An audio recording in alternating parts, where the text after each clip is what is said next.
జాతీయవాద జర్నలిజానికి అసలైన వేదిక నేషనలిస్ట్ హబ్ ని సబ్స్క్రైబ్ చేసుకోండి. నోటిఫికేషన్స్ కోసం బెల్ ఐకాన్ పై క్లిక్ చేయండి. నమస్తే, వెల్కమ్ టు నేషనలిస్ట్ హబ్. నేను రఘునందన్. సో సిఏఏ అమలు విషయంలో మాట నిలబెట్టుకున్నామని అమిత్ షా అనడం మనం చూసాం.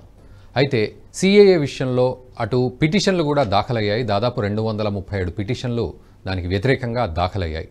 సుప్రీంకోర్టు కూడా దానికి సంబంధించి స్టే ఇవ్వలేము అని చెప్పింది. మరోవైపు అటు కేంద్ర ప్రభుత్వ రెస్పాన్స్ కోసం మాత్రం కోరింది. 3 వారాల గడువు ఇచ్చింది. ఇదంతా ఒక ఎత్తైతే అసలు సిఏఏను వ్యతిరేకించడంలో అర్థమే లేదు అంటున్నారు డాక్టర్ ఏఎస్ రావు గారు, టీడీపీ అధికార ప్రతినిధి. వారు మనతో పాటు ఉన్నారు. వారిని అడిగి మరి ఎందుకు, అంటే ఆ సిఏఏను వ్యతిరేకించే వాళ్ళు ఎవరు, ఎందుకు వ్యతిరేకిస్తున్నారు, అందులో ఉన్న నిగూఢ అర్థం వాళ్లకు సంబంధించి ఏమిటి, దీనివల్ల దేశానికి ఎటువంటి ప్రయోజనం, అండ్ ముఖ్యంగా ఓల్డ్ సిటీ లాంటి ప్రాంతంలో ఎలాంటి పరిస్థితి ఉంది. అయితే సిఏఏ విషయంలో అటు ముస్లిమేతరులు ఎవరైతే ఉన్నారో అటు ఆఫ్ఘనిస్తాన్లో కానీ, పాకిస్తాన్లో కానీ, బంగ్లాదేశ్లో కానీ వారందరికీ కూడా భారత్కి సంబంధించిన సిటిజన్షిప్ ఇస్తాము అనేది ఈ సిఏఏలో ఉంది.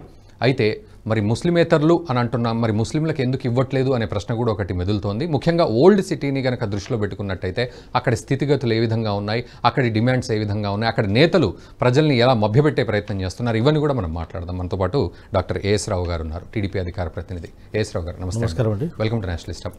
So welcome straight to the point. అంటే సిఏఏ అంటే ఏమిటి, తర్వాత దానికి సంబంధించి రూల్స్ నోటిఫికేషన్ అండ్ 2019లో అది రావడం, ఈరోజు ఆ నోటిఫికేషన్, ఇవంతా ఒక ఎత్తు అయితే సో ముఖ్యంగా ఆ సిఏఏను వ్యతిరేకించేవారు ఎవరు, అండ్ ఓల్డ్ సిటీ విషయం గురించి మీరు ప్రస్తావిస్తూ అంటున్నారు. సో ఎలా ఉంటుంది అక్కడ సిచ్యువేషను, ఏమిటి ఇదంతా కూడా కథ? ముందుగా మీకు నేషనలిస్ట్ హబ్ చూస్తున్నటువంటి ప్రేక్షకులందరికీ కూడా నమస్కారం. ఇది సిఏఏ విషయం.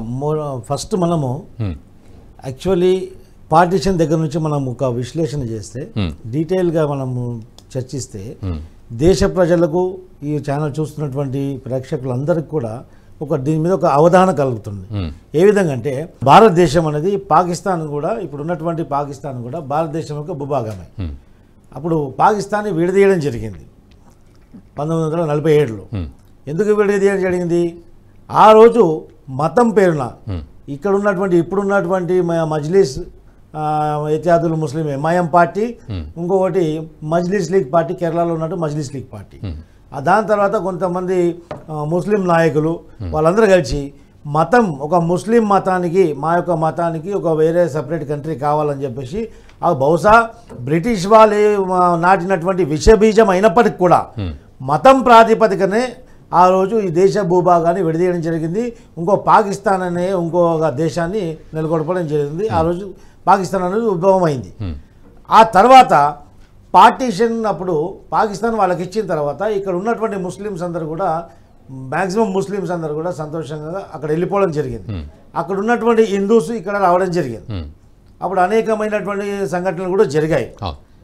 అప్రజాస్వామిక సంఘటనలు కానివ్వండి, ఇంకొకటి అసాంఘిక కార్యక్రమాలు కూడా చాలా చోటు చేసుకుని చూసాం.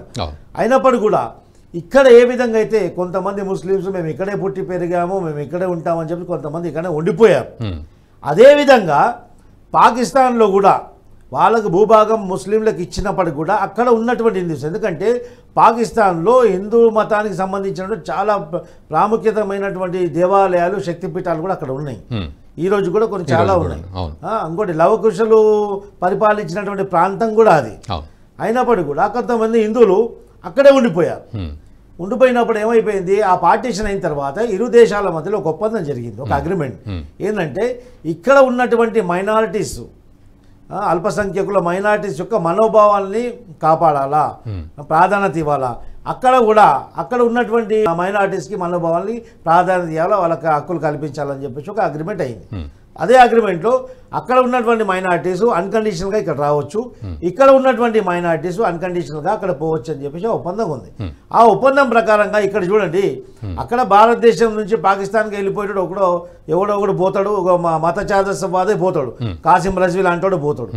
అక్కడ ఏం లేదు.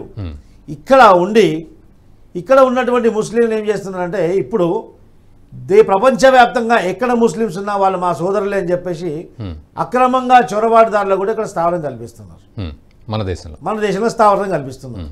ఇక్కడ ఉన్నటువంటి ఆ రోజు విభజన పీరియడ్లో విభజన సమయంలో ఇక్కడ ఉన్నటువంటి 6% మైనారిటీసు ఈ రోజు 22% పెరిగారు.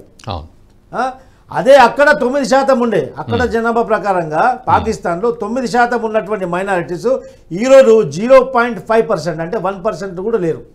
ఏ విధంగా అక్కడ ఉన్నటువంటి ముస్లిమేతరుల పైన, హిందువుల మీద కావచ్చు, ముస్లిమేతరుల పైన సామూహిక అత్యాచారం చేసి వాళ్ళ మీద బలవంతంగా మత మార్పిడి చేసి మొత్తం మైనారిటీసే లేకుండా చేశారు. అరకొర ఏరో అక్కడ ఇక్కడో కొంతమంది మిగిలారు. మిగిలిన వాళ్ళకు మనం కలిగించినటువంటి హక్కు అప్పుడు మన పార్టీషన్ అప్పుడు మనం చేసుకున్నటువంటి అగ్రిమెంట్లో భాగంగానే వాళ్ళు ఇక్కడ రావచ్చు అని చెప్పేసి మనం అన్నాం. ఆఫ్ఘనిస్తాన్లో కానివ్వండి, ఆఫ్ఘనిస్తాను, మళ్ళీ బర్మా, బంగ్లాదేశ్ ఇలాంటి దేశాలలో ముస్లిమేతరులు, ఎందుకంటే మనం ముస్లింలకు మతం పేరు పైన ఒక మతానికే మనం ఒక దేశాన్ని ఇచ్చాం కాబట్టి మళ్ళీ ఆ ముస్లింలకు మళ్ళీ ఇక్కడ మనం పారస్థితం కల్పిస్తే ఆ దేశం ఇవ్వడంలో మతలబే లేదు. అమిత్ షా గారు, మోదీ గారు, కేంద్ర ప్రభుత్వం దీని మీద సుదీర్ఘ విశ్లేషణ చేసి ఈ సిఏ అంటే సిటిజన్ అమెండ్మెంట్ యాక్ట్ అని చెప్పేసి ఒకటి ప్రవేశపెట్టారు. ఇరు పార్లమెంట్లలో కూడా, రాజ్యసభలో, లోక్సభలో కూడా బిల్లు పాస్ అయింది. తర్వాత నోటిఫికేషన్ ప్రెసిడెంట్ దగ్గర పంపించిన తర్వాత ప్రెసిడెంట్ గారి సంతకం అయిన తర్వాత ఈరోజు గజెట్లో ఇన్వాల్వ్ అయింది. ఈరోజు అది ఇంప్లిమెంట్ అవుతుంది. దీనికి ఈ సిఏ వల్ల అక్కసు ఎవరికి కడుపు ఊరుకుపోతుంది? ఇక్కడ ఉన్నటువంటి ముస్లింలకు అక్రమంగా చొరబాటుదారులకు స్థావరం కల్పించి, వాళ్లకు ఓటర్ ఐడి కార్డు కల్పించి, వాళ్ళకు బోగస్ ఓటింగ్లు వాళ్ళకు తయారు చేయించి వాళ్ళ ఓట్లతోటి గెలిచి రాజకీయం చేస్తూ పార్లమెంట్లో దేశానికి సంబంధించినటువంటి ప్రతి బిల్లును కూడా చింపేసుకుంటూ దేశ భవిష్యత్తుకు సంబంధించినటువంటి ప్రతి బిల్లును కూడా అపోజ్ చేసి ఉగ్రవాద మనోబుద్ధితో నడిచేటటువంటి కొన్ని పొలిటికల్ పార్టీలు, ఎంఐఎం అండ్ మజ్లిస్ లీగ్ లాంటి పార్టీలు ఈరోజు అపోజ్ చేస్తున్నాయి. దేశవ్యాప్తంగా ముస్లింలలో ఒక అపోహ క్రియేట్ చేస్తున్నారు. మనకు సిటిజన్షిప్, సిఏ వస్తే సిటిజన్షిప్ మనకు తీసేస్తారంట, మనకు ఇబ్బంది కలిగిస్తారంట, డిటెన్షన్ క్యాంపులలో వేస్తారంట అని చెప్పేసి వాళ్ళ పైన ఒక అపోహ క్రియేట్ చేసి, భయభ్రాంతులు క్రియేట్ చేసి దేశంలో ఒక ఉద్రిక్తత నెలకొల్పే విధంగా వాళ్ళు దేశ వ్యతిరేక కార్యక్రమాలు చేస్తుండ్రు. అండ్ ఈ 237 వ్యతిరేక పిటిషన్లు రకరకాల వర్గాల వారు వేసారు. ముఖ్యంలో ఎవరంటే జయరాం రమేష్, సిగ్గుచేటిది. ఇదంతా కారకులు ఎవరు? ఈరోజు దేశంలో అనేకమైనటువంటి విధ్వంసాలకు కారకులు కాంగ్రెస్ పార్టీ, కాంగ్రెస్ యొక్క విధ్వంస పరిపాలన. ఇది దేశవ్యాప్తంగా ప్రజలందరూ చూస్తున్నారు. వాళ్ళు దాని ఫలితం ఈరోజు వాళ్ళు అనుభవిస్తున్నారు కూడా. అదే ముఖ్యంగా కాంగ్రెస్ పార్టీకి సంబంధించినటువంటి నాయకుడు జయరాం రమేష్, అదే మళ్ళీ అసదుద్దీన్ ఓవైసీ, ఇంకోటి ముస్లిం పర్సనల్ లా బోర్డు, ఇంకోటి తృణమూల్ కాంగ్రెస్. ఈ యొక్క కమ్యూనిస్టు భావజాలతో ఉన్నటువంటి వాళ్ళు, కొంతమంది సూడో సెక్యులరిజం పేరు పైన దేశాన్ని కొల్లగొట్టే నాయకులు, అలాంటి రాజకీయ పార్టీ ఈరోజు సుప్రీంకోర్టులో పిల్లేశారు. ఏమని పిల్లేశారు? ఈ సిఏని ఇంత అర్జెంట్ ఏమొచ్చింది? 2019లో ఈ యొక్క చట్టం పాస్ అయినప్పటికి కూడా ఇప్పుడు ఎందుకు ప్రవేశపెట్టారు? ఎన్నికల గురించి ప్రవేశపెట్టారు అంటుంటారు. అది తప్పు. అది ఎందుకంటే గజెట్ నోటిఫికేషన్ ప్రెసిడెంట్ దగ్గరికి వెళ్ళి గజెట్ నోటిఫికేషన్ రావడంతో అది ఇప్పుడు ప్రవేశపెట్టారు. దానికి ఒక సమయం పడుతుంది. పార్లమెంట్లలో ఆమోదం తెలిపినప్పటికి కూడా, బిల్లు పాస్ అయినప్పటికి కూడా అది గెజిట్లో ఎంటర్ కావడానికి మినిమం 2 to 3 years పడుతుంది. అదే సమయం పట్టింది. అదే సమయం తీసుకొని మధ్యలో కరోనా కూడా వచ్చింది కాబట్టి అదే సమయం తీసుకొని ఈరోజు వాళ్ళు ఇంప్లిమెంట్ చేశారు. ఎన్నికల కోసం కాదంటారు? ఎన్నికలకు ముమ్మాటి కాదు. ఎందుకంటే ఇది ఒక దేశ భద్రత గురించి ఆలోచించి చేసినటువంటి విషయం. ఎందుకంటే ఇప్పుడు అక్రమంగా చొరబాటుదారులు దేశంలోకి వస్తే ఇక్కడ ఉన్నటువంటి ముస్లింలకు ఏదో విధంగా మైనారిటీలకు, వాళ్ళకు వచ్చే అల్పసంఖ్యాకులకు రాజ్యాంగబద్ధంగా కొన్ని వాళ్ళకు రాయితీలు ఇస్తున్నాము, కొన్ని పథకాలు వాళ్ళకు ప్రవేశపెడుతున్నాం, కొన్ని సదుపాయాలు వాళ్ళకి ఇస్తున్నాం. అక్రమంగా మన దేశానికి చెందినవాడి కాడు, మన దేశానికి సంబంధమే లేదు, అలాంటి వాడొచ్చి కూడా మనం కష్టార్జితంతో కడుతున్నటువంటి ట్యాక్స్ రుసుముతోటి వాళ్ళు పథకాలు వాళ్ళు అనుభవిస్తే ఇది ఏ విధంగా ఉంటుంది? ఈరోజు ప్రపంచవ్యాప్తంగా ఏ కంట్రీలో కానీ, ఏ దేశంలో కానీ అక్రమంగా ఎవరు చొరబాటు కానీ అవకాశం లేదు. మీరు దేశంలో ప్రవేశిస్తే మీరు ఎందుకు వస్తున్నారు, ఎన్ని రోజులు వస్తున్నారు, మీరు రావడానికి కారణం ఏంటని చెప్పేసి మొత్తం ఖచ్చితంగా దానికి హిసాబ్ అడుగుతారు. రైట్. ఇక్కడ నేను అడిగేది ఏంటంటే అక్రమ చొరబాటుదారుడు, శరణార్థుడు, ఈ రెండింటి మధ్య వ్యత్యాసం కూడా ప్రజలకు తెలియాలి. సో ఏమంటారు మీరు? శరణార్థులు అంటే ప్రభుత్వానికి ఒక వినతి పెట్టుకుంటారు, మాకు అక్కడ స్థావరం కల్పించండి అని చెప్పేసి వాళ్ళు లెక్కలు ఉంటారు. ఇంతమంది శరణార్థులు వచ్చారు, ప్రభుత్వం ఇంతమంది శరణార్థులు, వీళ్ళకి ఇంతమంది ఆశ్రయం కల్పించారు ఇన్ని రోజుల వరకు అని చెప్పేసి వాళ్ళ మీద నిఘా ఉంటుంది.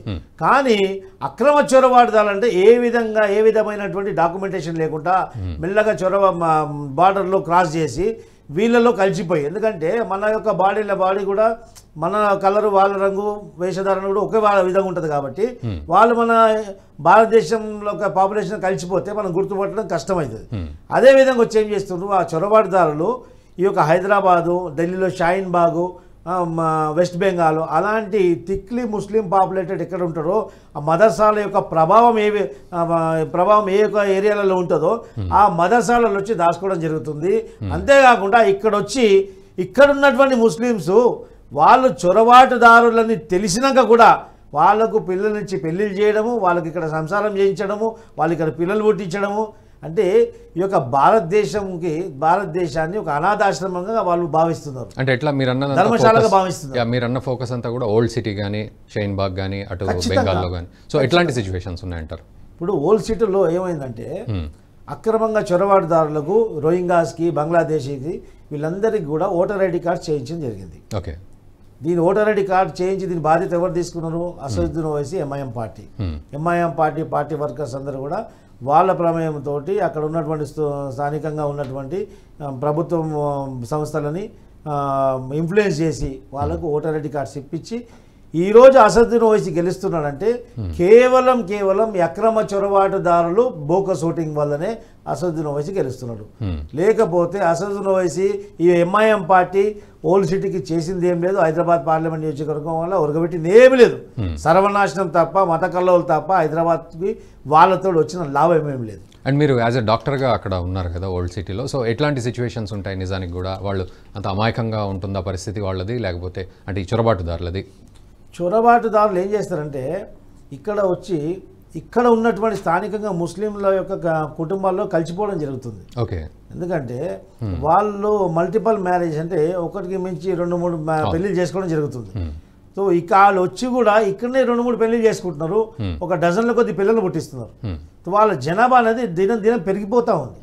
ఎందుకంటే నేను అక్కడే ప్రాక్టీస్ చేస్తాను కాబట్టి నేను చాలామంది అక్రమ చొరబాటుదారులతో ఇంటరాక్ట్ అయినాను. ఓకే, అయినప్పటికి కూడా కొంతమంది ప్రభుత్వంలో ఉన్న మంత్రులకు కానివ్వండి, పోలీసులకు కానీ అనేక మాటలు నేను ఇన్ఫర్మేషన్ ఇచ్చినప్పటికి కూడా ఏ విధమైనటువంటి యాక్షన్ వాళ్ళపైన లేదు. ఎందుకంటే దానిపైన సీరియస్నెస్ చూపట్లేదు. ఈరోజు చూడండి ఎంత సిగ్గుచేటు, దేశవ్యాప్తంగా ఎక్కడ ఉగ్రవాద కార్యక్రమాలైనా, ఎక్కడ బాంబ్ బ్లాస్ట్ అయినా దాని మూలాలు మాత్రం హైదరాబాద్కి వస్తాయి. అంతెందుకండి, మొన్న ఉగ్రవాద సంస్థతోటి లింకప్ అయ్యింది, వాళ్ళతో కాంటాక్ట్స్లు ఉండి వాళ్ళ టెలికాలర్ మొత్తం మన కాంటాక్ట్స్ వెళ్ళినాయి. ఎవరు? ఓఐసీ హాస్పిటల్లో, ఓఐసీ మెడికల్ కాలేజ్లో పనిచేస్తున్న అసిస్టెంట్ ప్రొఫెసరు. ఇంతకంటే సిగ్గుచేటేది? అలాంటి ఉగ్రవాదులను పెంచి పోషిస్తున్నటువంటి ఉగ్రవాద మనోబుద్ధితోటి నడిపిస్తున్నటువంటి పొలిటికల్ పార్టీ నాయకుడు ఈరోజు మన పార్లమెంట్లో ఒక సభ్యునిగా ఉండడం దేశానికి సిగ్గుచేటది. ఈరోజు దేశ ప్రజలు గ్రహించాలా, అలాంటి దేశానికి వ్యతిరేక కార్యకలాపాలు చేసే వాళ్లకు వ్యతిరేకంగా అందరం కూడా వ్యతిరేకంగా మాట్లాడుకోవాలా, ఈ విషయం బయట చర్చించుకోవాలా. ఈ సిఏ అనేది ఒక ముస్లిమేతరులు ఖచ్చితంగా ముఖ్యంగా హిందువులు ఈ దేశం మనది అనుకుని భజనదని భావించే వాళ్ళు ఖచ్చితంగా సిఏ, ఎన్ఆర్సీ ఇదేంది అనేది మనం చర్చించుకోవాలా. ఇది చర్చిస్తే ముస్లింలకు ఏమో మనోభావాలు దెబ్బతింటాయేమని చెప్పేసి ముఖ్యంగా హిందువులలో కూడా ఎవరు చర్చించట్లేదు. చాలా మీడియా సంస్థలు కూడా దీనిపైన డిస్కషన్ చేయట్లేదు. మనకెందుకు బాధ అని. ఎందుకంటే రేపు దీన్ని విస్మరిస్తే ఇలా అక్రమ చొరబాట్లు భారతదేశాన్ని ఒక అనాథాశ్రమంలాగా, ఒక ధర్మశాలగా భావిస్తే ఇక మొత్తం భారతదేశం ఏమైపోతుంది? ఉగ్రవాద స్థావరంగా మారుతుంది. ఈరోజు ఖచ్చితంగా చెప్తున్నాను, నా పర్సనల్ పర్సెప్షన్, ఈరోజు నరేంద్ర మోదీ గారు కానీ ప్రైమ్ మినిస్టర్ గారు రాకుండా ఇట్లా ఈ యొక్క దేశం ఖచ్చితంగా మోర్ దెన్ హాఫ్ ఇస్లాం కంట్రీగా మారిపోయేది. అప్పుడు పూర్వంలో మనకు పురాణాల్లో మన భగవద్గీతలో చెప్పినట్లు ఎప్పుడెప్పుడైతే ధర్మం సన్నగిలుతుందో ఒక కారణ జన్ముడు ఉద్భవం అవుతారు. కారణ జన్ముడు భగవంతుడు రూపంలో అంశంలో ఒక కారణ జన్ముడు జన్మిస్తారని చెప్పేసి మనం భగవద్గీతలో చెప్పడం జరిగింది. యదా యదా హి ధర్మస్థ గ్లానిర్భవతి భారత. అదేవిధంగా మోదీ గారు ఈరోజు ఖచ్చితంగా ఆయన కారణ జన్ములు వారు రావడం వల్లే ఈ యొక్క హైందవ సంస్కృతి చెందినటువంటి అనేక దేవాలయాలు కూడా పరిరక్షించడం జరిగింది. చారిత్రాత్మకంగా ఉన్నటువంటి సమస్యలు కూడా దశాబ్దాల కాలం నుంచి ఉన్నటువంటి సమస్యలు కూడా ఆర్టికల్ 370 కానివ్వండి, అయోధ్య కానివ్వండి, అనేకమైనటువంటి ఇష్యూలు కూడా చిన్న రక్తపాతం కూడా లేకుండా సునాయాసంగా దాన్ని సాల్వ్ చేసినట్టు ఘనత నరేంద్ర మోదీ గారిదే. రైట్. ఓవరాల్గా మీరు అన్నట్టు ఫైనల్గా చెప్పండి, సిఏఏ నేపథ్యంగా కనుక తీసుకున్నట్లయితే హిందువులకు మీరు అన్నట్లుగా వాళ్ళకి ఇచ్చే మెసేజ్ ఏంటి, అండ్ మైనార్టీ వర్గాలకు కూడా భయభ్రాంతులకు గురవుతున్నారు, ఏదో జరిగిపోతుంది అని అటు మీరు అన్నట్టు నేతలు చెప్తూ ఉంటే అందులో పడిపోతున్నారు. సో వాళ్ళకి కూడా ఒక క్లారిటీ ఇవ్వండి. ఈ నేషనల్ హబ్ ఛానల్ ద్వారా ముఖ్యంగా ముస్లిం సోదరులకు, ఎందుకంటే ముస్లింలకు కూడా ఇక్కడ హక్కు కల్పించడం జరిగింది మన రాజ్యాంగంలో. ఇక్కడ మన దేశంలో ఉన్నటువంటి ముస్లింస్లకు కూడా, ముస్లిం సోదరులకు కూడా నేను ఒకటే విన్నపిస్తున్నా, ఈ యొక్క సిఏఏ అంటే మీ యొక్క సిటిజన్షిప్ తీయడం దీని ఉద్దేశం కాదు, సిటిజన్షిప్ ఇవ్వడం. మీరు ఇక్కడ ఉన్నారు, మీరు ఇక్కడ ఉన్నారు, మీ తండ్రి ఇక్కడ పుట్టారు, మీ తాత ఇక్కడ ఉన్నారు, అది చాలు ఇక్కడ మీరు ఉండడానికి. కానీ దయచేసి ఈ యొక్క దేశం మీది అనుకుంటే ఇట్లా అక్రమ చొరబాటుదారులని ఎతికి పట్టి బయటికి ప్రభుత్వానికి అప్పచెప్పండి. అప్పుడు మీరు ఈ దేశం పట్ల మీకున్నటువంటి విశ్వాసం బయటకు వస్తుంది. లేకుంటే మిమ్మల్ని అనుమానంగా చూడడం జరుగుతుంది. దేశ ప్రజలే కానివ్వండి, పొరుగు దేశాల వాళ్ళు కూడా మనం ఒక ఏమంటారు మోసగాళ్ళని మనం పెంచి పోషిస్తున్నట్టుగా భావన కలుగుతుంది. మిమ్మల్ని మేము సోదరులుగానే భావిస్తున్నాము, సోదరులుగానే భావించబోతాం భవిష్యత్తులో కూడా. మీ యొక్క బాధ్యత ఒక హిందూగా ఈ యొక్క దేశంని పరిరక్షించాలా, ఈ దేశం యొక్క భవిష్యత్తు చాలా ఇంపార్టెంట్. ఏ విధంగా మనకి ఇంపార్టెంటో ఈ దేశం భవిష్యత్తు కాపాడడం మన భుజస్థ కేంద్రాలపైన ఏ విధంగా బాధ్యత ఉందో మీ భుజాలపైన కూడా అదే విధంగా బాధ్యత తీసుకొని ఖచ్చితంగా అక్రమ చొరబాటుదారులని ఏరివేసి వాళ్ళని వెతికి పట్టుకొని ప్రభుత్వానికి అప్పచెప్పండి. మీరు ఈ దేశంలో మీకు కూడా హక్కు కలిగించారు. మీ యొక్క సిటిజన్షిప్ ఎక్కడ పోదు, మీ యొక్క పౌరసత్వం తీయడం జరగదు. ఈ సిఏఏ సిటిజన్షిప్ అమెండ్మెంట్ యాక్ట్ అంటే ఈ యొక్క పౌరసత్వం ఇచ్చే చట్టం. ఇది ఎవరికి ఇచ్చే చట్టం అంటే మన పొరుగు దేశాలలో ముస్లిమేతరులు ఎంతమంది అయితే ఉన్నారో, అక్కడ పీడింపబడుతున్నారో, అక్కడ అనేకమైనటువంటి మైనారిటీస్, ముస్లిమేతరులు, హిందూ మైనారిటీస్ అక్కడ పీడింపబడుతున్నారో వాళ్ళకు రిలీఫ్ కల్పించడానికి, వారికి ఒక మానవీయ కోణంలో ఆలోచించి వాళ్లకు మన దేశంలో స్థానం కల్పించి ఇక్కడ పౌరసత్వం ఇవ్వడం జరుగుతుంది. ఇక్కడ ముస్లింలు అక్కడ నుంచి ఇక్కడికి వస్తే ముస్లింలకు మాత్రం వాళ్ళకు పౌరసత్వం ఇవ్వడం కుదరదు. అది అన్యాయం కూడా. అంతకంటే పిచ్చితనం ఇంకొకటి ఉండదు. అదేవిధంగా మీరు ఇక్కడ ఉన్నారు కాబట్టి మీ పౌరసత్వానికి ఏ విధమైనటువంటి దోకా ఉండదని చెప్పేసి ఈ యొక్క ప్రభుత్వం తరపున, ఈ యొక్క మా పార్టీ తరపున ఒక సెక్యులర్ సిటిజన్గా దేశ ప్రజలకు, ముఖ్యంగా ముస్లిం సోదరులకు వినవిస్తున్నాం. Right. Thank you very much AS Rao గారు. సో అదే విషయం, సిఏఏ అమలు విషయంలో వ్యతిరేకంగా మాట్లాడే వాళ్ళు చాలా మూర్ఖంగా మాట్లాడుతున్నారు. దాని అర్థం తెలియకుండా ఇది సిటిజన్షిప్ లాక్కోవడం కాదు, ఇవ్వడము, ముఖ్యంగా శరణార్థులకు ఇవ్వడము, అంతేగాని అటు చొరబాటుదారులను మాత్రం క్షమించేది లేదు అని కూడా అంటున్నారు. ఏదేమైనప్పటికీ కూడా సిఏఏ విషయంలో ఎటువంటి శషభిషలు, అనుమానాలు అవసరం లేదనేది వారు చెప్తూ ఉన్నారు. Stay tune. ఈ వీడియో మీకు నచ్చినట్టయితే లైక్ చేయండి, 10 మందికి షేర్ చేయండి. అలాగే కామెంట్ల రూపంలో మీ అభిప్రాయాలను మాతో పంచుకోండి. Nationalist hub group of channels ను సబ్స్క్రైబ్ చేసుకుని తెలుగునాట జాతీయవాద జర్నలిజాన్ని ప్రోత్సహించండి. ఈ వీడియో కింద ఉన్న బెల్ ఐకాన్ పై క్లిక్ చేయడం మర్చిపోవద్దు.